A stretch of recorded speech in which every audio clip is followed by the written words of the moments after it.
Hi there. Thank you very much for playing The Beginner's Guide. My name is Davey Wreden.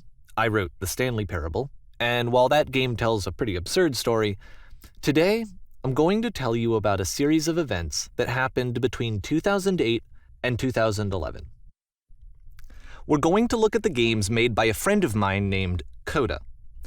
Now, these games mean a lot to me. I met Coda in early 2009 at a time when I was really struggling with some personal stuff, and his work pointed me in a very powerful direction. I found it to be a good reference point for the kinds of creative works that I wanted to make. So just to start you off, this is, I think, the first game he ever made. It's a level for Counter-Strike. You can walk around here, by the way. And mostly it's just Coda learning the basics of building a 3D environment. But what I like is that even though he starts from the simple aesthetic of a desert town, he then scatters these colorful abstract blobs and impossible floating crates around the level. And of course, it destroys the illusion that this actually is a desert town, and instead this level becomes a kind of calling card from its creator. It's like a reminder that this video game was constructed by a real person. And it kind of makes you wonder, what was going through his head as he was building this? This is what I like about all of Coda's games. I mean, not that they're all fascinating as games, but that they are all going to give us access to their creator. I want us to see past the games themselves. I want to get to know who this human being really is. And that's exactly what we're going to do here.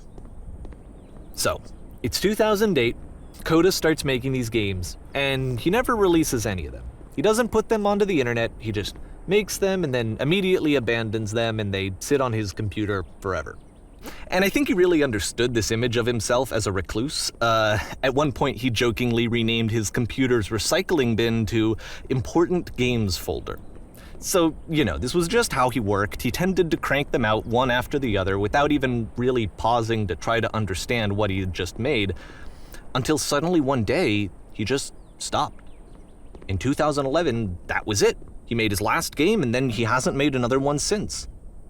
And that's why I've taken this opportunity to gather all of his work together, is because I find his games powerful and interesting, and I'd like this collection to reach him, to maybe encourage him to start creating again.